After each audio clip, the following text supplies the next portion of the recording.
Welcome back, friends. Episode number 107. Derek, you're on 107. That Nice. sounds like an FM radio station. My name is Todd Baxter. I'm the sheriff here in Monroe County, Rochester, New York. Sharing behind the badge. Who's behind our badge? Who wears the uniform of Monroe County Sheriff's deputies and people in our community that support us. Those are the folks we try to interview, share a little bit about what we do for a living. And in today in particular, we're talking about the school resource officer, because Derek happens to be a school resource officer. One of three, I think we have, right? Yeah, right. Two? Bosse's, Churchville, and Wheatland. No more. Not anymore. No more. That's too bad. 1 of 2 now. 1 of 2, and we love the program. But, you know, Derek, before we get into school resource officers, the benefits and other experiences you've had in life, how about just a little bit about who you are behind the badge? So my name's Derrick Goettel. I'm proud father of 3 girls. Wow. And a proud husband. So definitely really love my family. This year I got my youngest daughter is a freshman. Oh, so they're that old? Yeah. Wow. Got a freshman, and then Michaela is a junior, and Sydney is a senior. And three teenage girls. Yeah. Yeah. So I wake up in the morning to the fighting over the bathroom. Right. That was, the fight actually started last night of who was going to shower at night, because, somebody has to have the bathroom free in the morning. Right. So yeah, that's the life I'm living now. That's amazing. And your bride. Yeah. So no offense against her, but sometimes I raised 2 boys. I'm like, I'm a lot more comfortable in that arena. Let's just put it that way. I don't know if I could raise teenage girls. Now I have a granddaughter, so it's been precious. But oh yeah, yeah. I'm thankful for my wife. Yeah. 20 years we celebrated this past summer. Congratulations. So yeah, she's a great mom. Couldn't do it without her. No, not a million years.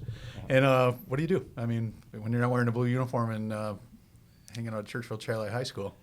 So people ask me, how was my summer? And Yeah. I say it was busy. So, I am very proud father. I love all the things that my daughters love. So Right. I spent a lot of my summer golfing with my daughter, Sydney. Oh, really? Who happens to be the best girls golfer at Churchville Charlie. Oh, really? Yeah, I was so proud of her. She's already had 3 birdies this year.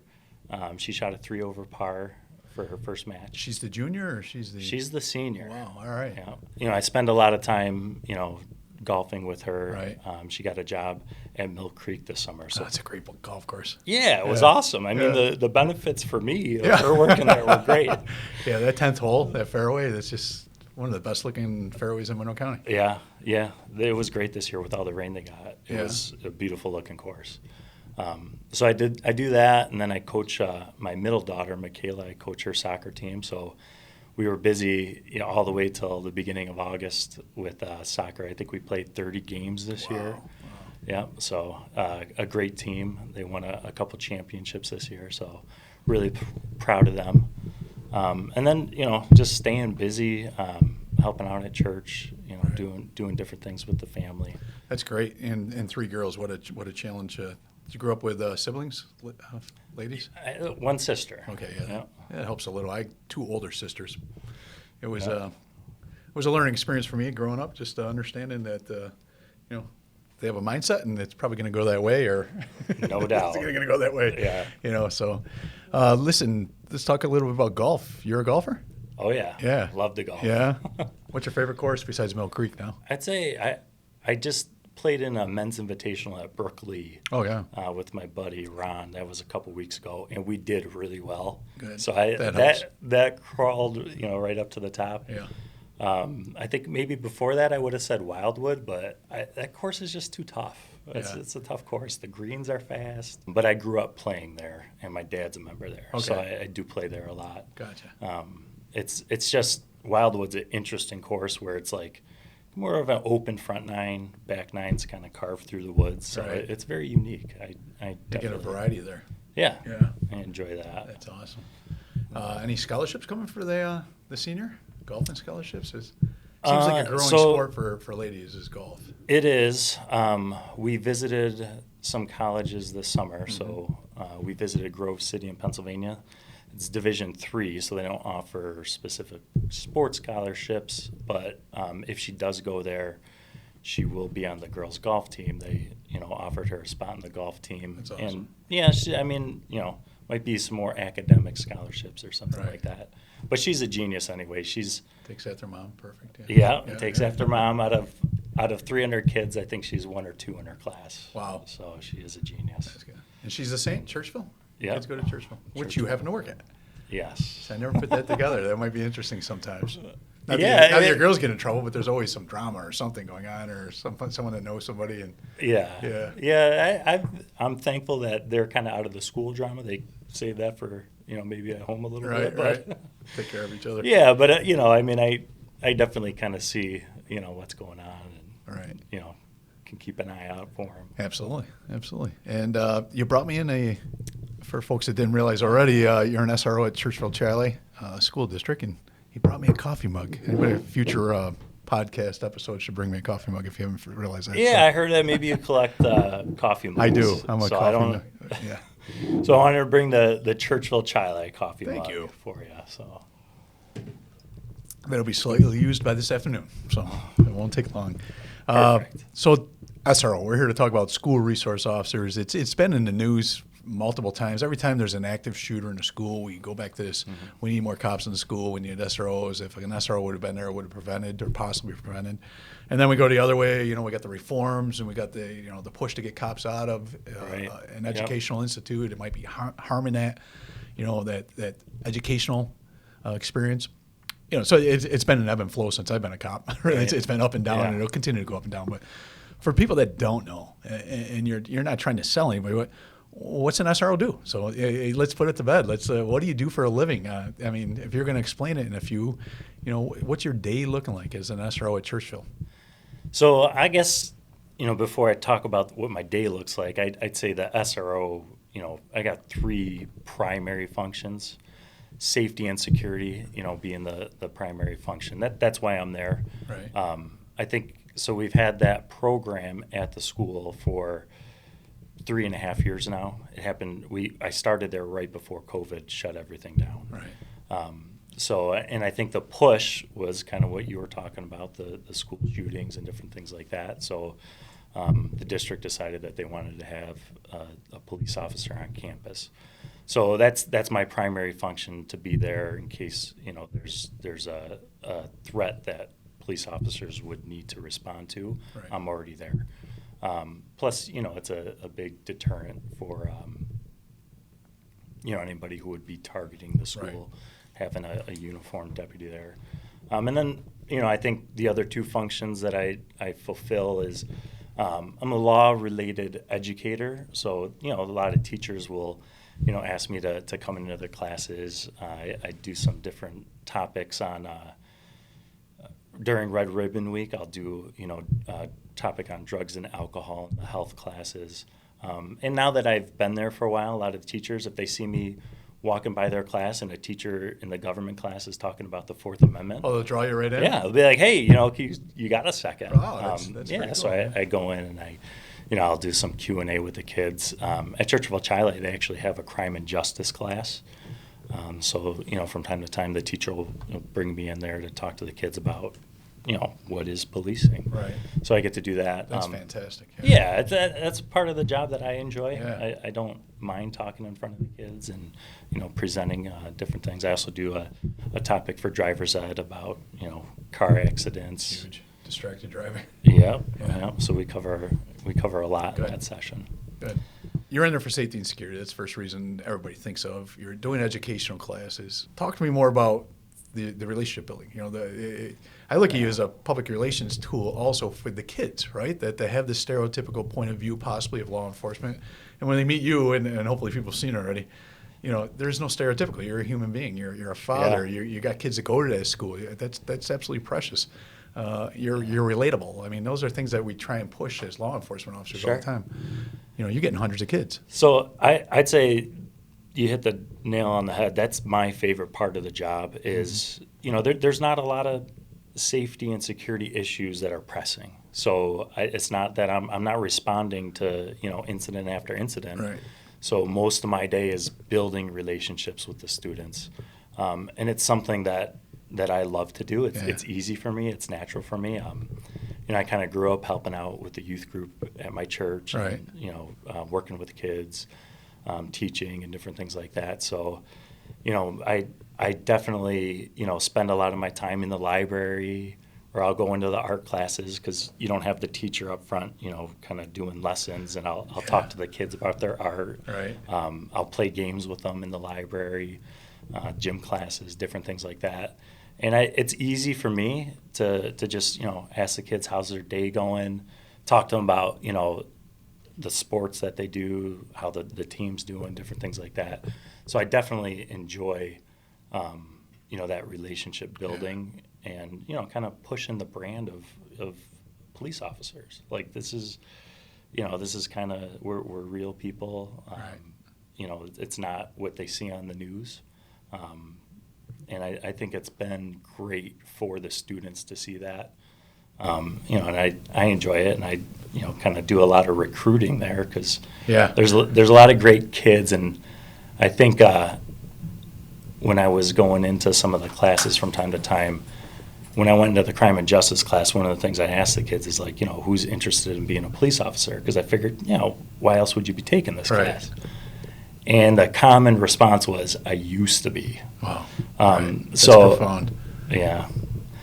So it's really interesting being able to build that relationship, and I think a lot of kids are like, asking more questions about, the teen police academy or what should I do in college if I want to be a police officer, different things like that. That's so perfect. I enjoy those conversations.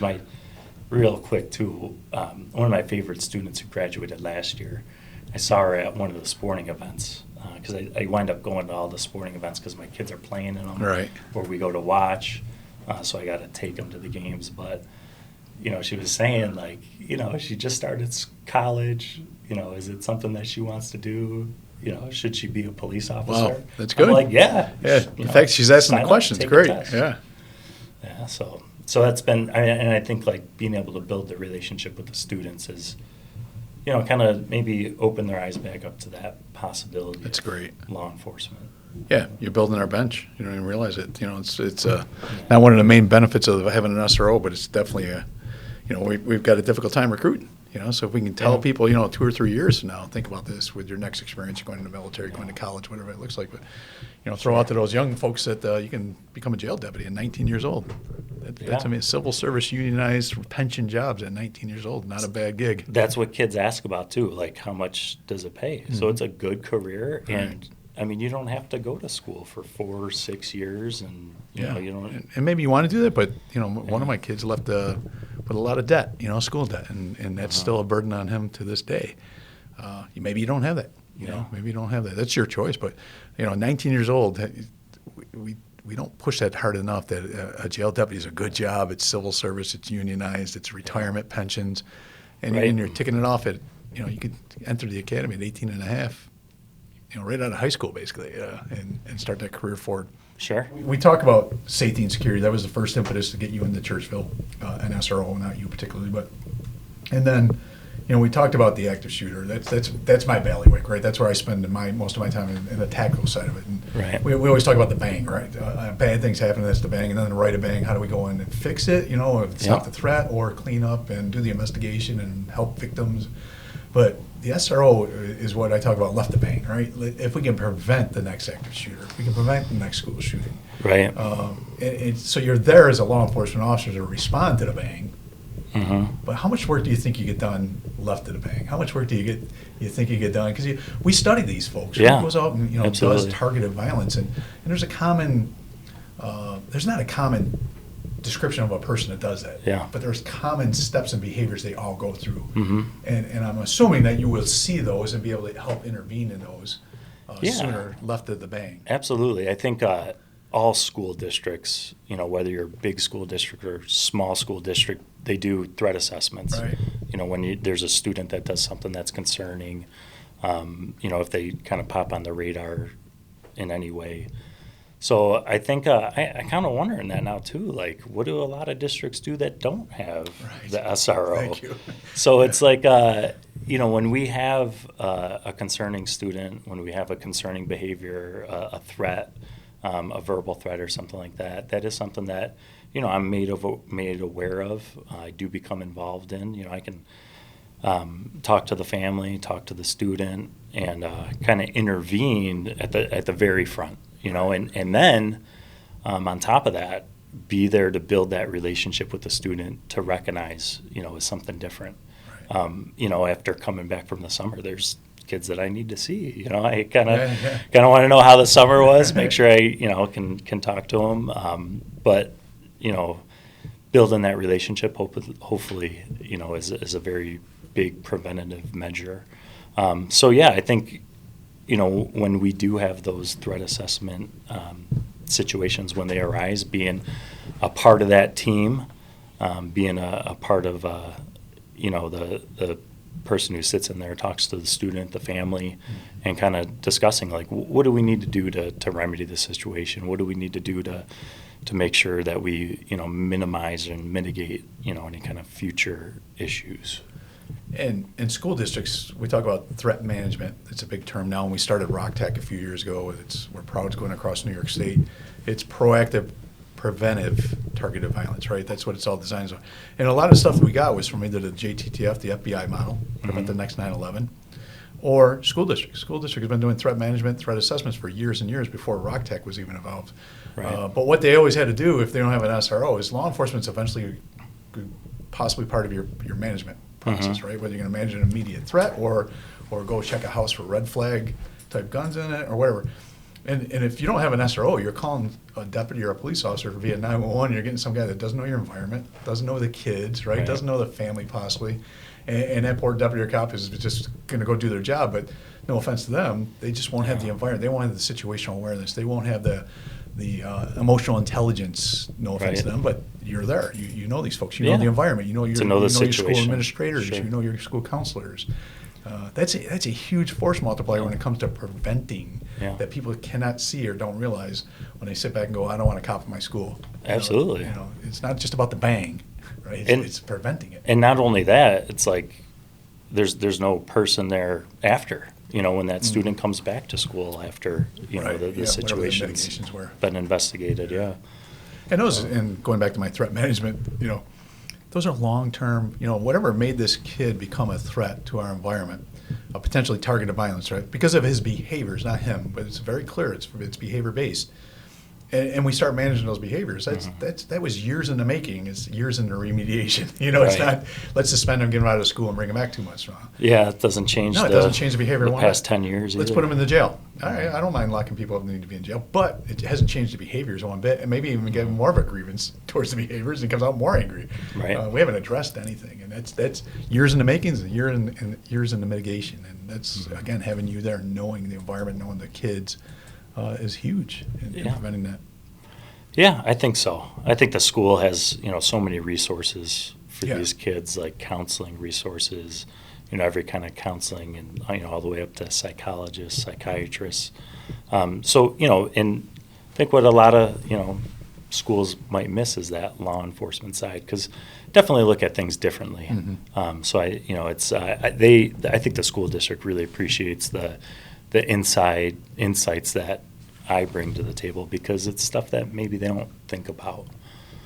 Having the different experience for sure helps. Oh, absolutely. Another point of view. You don't have to implement it, but at least you get another thought, right? You get another way to mitigate this, and then you develop your plan around all those good ideas. Yep. A la carte for each one of them. Let's talk about, so you work for the sheriff's office, you're a sheriff's deputy, you're paid for by, you get a check from Monroe County. Right. You're certified by the sheriff as a sworn deputy and a New York State police officer.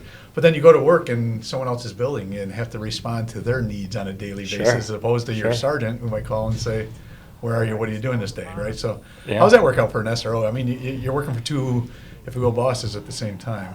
So there is a fine line. I think sometimes, I got to tell them what I can and can't do, because at the end of the day, I'm a police officer, not a school employee.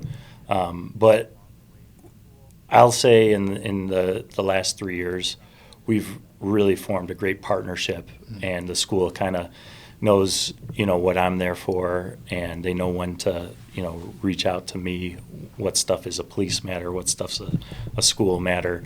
But we collaborate all the time on things, and I think that's the key to making the school resource officer a successful position at a school is, that teamwork, that collaboration, working together. And I don't think there's really. I'm always willing to help out. Right. I'm always willing to. Got the right personality too. Yeah. Maybe it's not a law enforcement thing, but I can give them a hand if it's something that'll be beneficial for sure. Yeah. But yeah, there's probably times when they ask me to do something, and it's like, yeah, it's probably not the best idea. But after 3 years, I think we've found a great balance, and the school appreciates having me there. We just did the principal did meetings with all the classes today, and he definitely mentions the school resource officer, and if I'm there, introduces me a little bit, because it is a good working relationship. That's great. I think they help. They like having me there, and I'll say that the sheriff's office likes having me there. And even the road, like the deputies on the road, love having me there, because a lot of times, if they need information, I might have some information for them. But a lot of times, it's like, okay, that's a SRO's job, so they could kind of pump all those the ball calls back for service to me, that would have went to is- 911 with a deputy again not familiar with the school environments. Juveniles. Difficult to work with juveniles when it comes to New York State law. So for sure. You gain an expertise in that, and it's your problem, not theirs. So I'm sure they appreciate it. And I just want to clarify for the folks listening, you get a Monroe County check, but we also are reimbursed by the school districts. Our SROs are paid for by the school district. So this is a choice of the school board and the taxpayers, if we will, and the Church of the Child School District, that they want to pay for this extra item, if you will, this extra tool, this extra whatever it is, right? They're buying a school resource officer, and that's what they chose to do. But it also takes a very special person to be the SRO to go in there, as you illustrated. But it's funny. Big investment. I think I remember kids would ask me when I was brand new there. I definitely know how to answer that now, but some kids would ask, like, "Why are you here?" Right. And that's the answer. The school board, the district as a whole, voted. And they said, maybe not voted, but they surveyed the parents in the district, like, what do you guys think about this? Is this something you want? And I think that came back as a yes. So I'm there because, I have the support of the families in the district, the people in Churchville, Chili. They said, we want to fund that. We do want a police officer in the school, so that became an easier question for me to answer, right. and it helps me kind of realize it's not a day-to-day job. It's not like I'm gonna say the wrong thing and they're gonna say take a hike. Right. But and just as you were saying, it makes me proud as a sheriff and all our deputies. I hope that the fact is those folks look at us as an organization professional enough and the quality of people that they're willing to take and put one of these deputies into their children's learning environment, right? Which most of us don't even think that there's, why is a cop here? That's a great question. But when you sit back and analyze it and look at all the benefits, that's clear, I hope, after you've spoke. But also, it makes me proud as sheriff that people are willing to trust that we have quality people that are could go into a learning environment and be part of the learning, be part of that community, not something odd in it or not something different. You are absolutely part of the community. When you're walking down a class and they see you and they say, hey, come on in here real quick, Derrick, these guys have Fourth Amendment questions. That's precious. When you go play games with the kids, that's, so that warmed my heart a little bit as a sheriff that, if I think about those parents are saying they trust the sheriff's office too as a whole. Yeah. And that's every deputy that's doing their job the right way every day. I think, too, a lot of times I meet parents at games and different things like that, and their kids talk about the SRO. They meet me in school, and, they got great things to say to their parents. That's and, good. and, their parents are like, oh, my son was talking about you, So I think that's a great, side part of me being there. And it just definitely frames that conversation about policing and police officers much differently. So let's kind of wrap this up where we started, like who's behind the badge and who are you and what do you do? And we talked about your personal life and your 3 beautiful daughters and your bride, who's tolerated you for 2 decades, I think you said. I might have paraphrased that. But with that being said, your prior career, I think that plays huge, especially in your SRO job, working for Child Protectives. Yeah. And doing that, and not so much as a law enforcement, but seeing the trauma or seeing the ACE scores and understanding, that part of it, but also the ability to interact with families in turmoil and families going through very difficult environments. And so tell us a little bit about that career. What'd you do, and how long did you do that, and maybe how that plays into an SRO. So I was a caseworker for 6 years. That's amazing. For CPS. So I did the case management side, where I worked with families that were struggling, and maybe they were under court-ordered supervision, for foster care cases, different things like that. But yeah, I saw a lot of the trauma, the difficult things that families and kids go through. And I think that really helped me being able to talk to those families, to talk to kids who are struggling, and kind of look a little bit deeper, not just address that behavior that you see on the surface, but what's going on, what's behind that behavior. So yeah, I like doing casework. I was good at it, and it really taught me a lot on how to talk to people, how to deal with people, which is policing. Right. Right, yeah. How do you talk to somebody? How do you problem solve? Figure out how to best help them. Long-term solutions. Yeah. Yeah, So it's a value. I think that the school values my background as a CPS worker more than probably my coworkers. But it's a tool that's in the belt that for 6 years that's what I had. I was just a talker. Right. So being able to do that is definitely a benefit when you're on the road policing or in the school. Yeah, a huge part of a good cop's job is being able to talk. Yeah. Being able to talk, being able to listen, and being able to talk. And I like what you said, the problem solve, not just fix the symptom that we're usually responding to. We're responding to symptoms. Yeah. But what is the long-term solution here? And it may not be us, but at least we know there's a problem that needs to be managed for a long time. And I like the term case management. The Veterans Outreach Center, we started saying navigator. Help people navigate through these systems in life. Yeah. Not run their life, but help them navigate, because they're very difficult environments, especially mental health environments or healthcare environments. Sure. We all get lost in those environments, Yeah. and then throw some turmoil in your life. They're difficult. Yeah, absolutely. And I think deep down, I think one of the things you kind of get drilled into as a caseworker is, every parent wants to see their kids succeed. Yeah. Every parent wants to see their kids succeed in school. It's just, how are we going to help them get there?